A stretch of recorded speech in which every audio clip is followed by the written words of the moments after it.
Salam, bu gün 7-ci sinif 1-ci hissədən 3.2-ci mövzunun suallarına baxırıq. Əvvəlcə öyrəndiklərinizi tətbiq edin hissəsindəki suallara baxaq. Kimyəvi birləşməni təşkil edən elementlər onun keyfiyyət tərkibidir deyir. Tanış olduğunuz maddələrdən keyfiyyət tərkibi eyni olanları müəyyən edin. Baxaq, tanış olduğumuz maddələr, misal üçün, şəkər C12H22O11. Görürsünüz, tərkibində nə var? Karbon, hidrogen, oksigen və aseton məsəl üçün. Aseton. C3H6O.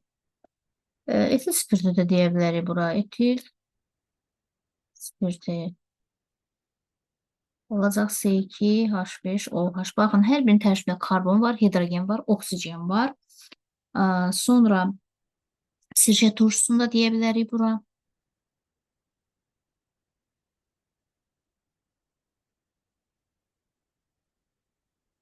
CH3COH.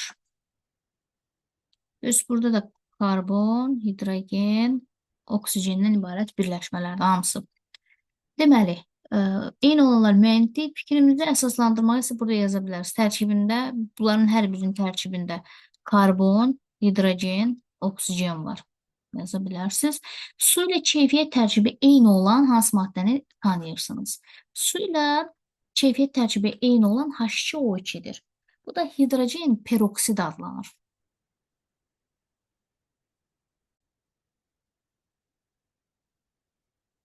Bu maddə tibbdə hansı məqsədlər üçün istifadə olunur deyir. Hidrogen peroksid bakteriyaları öldürməklə diş əti qanamasının qarşısını almaqda, boğaz ağrısı sakitləşdirməkdə istifadə edilən bir maddədir.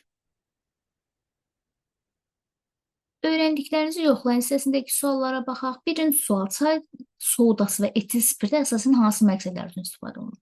Çay sodası çörək bişirəndə, şirniyyat hazırlananda istifadə olunur. O, deməli, şirniyyatların yumşaqlığına səbəb olur. Etil spirti isə tibbdə istifadə olunan, hər birimizin demək olar ki, evində olan bir maddədir. Dezinfeksiya edici kimi, həll edici kimi istifadə olunur.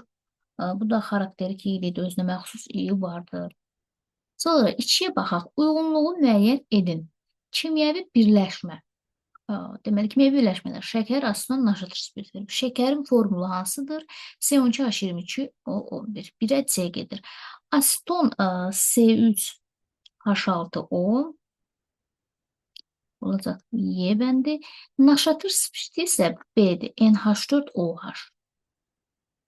Sağ olun.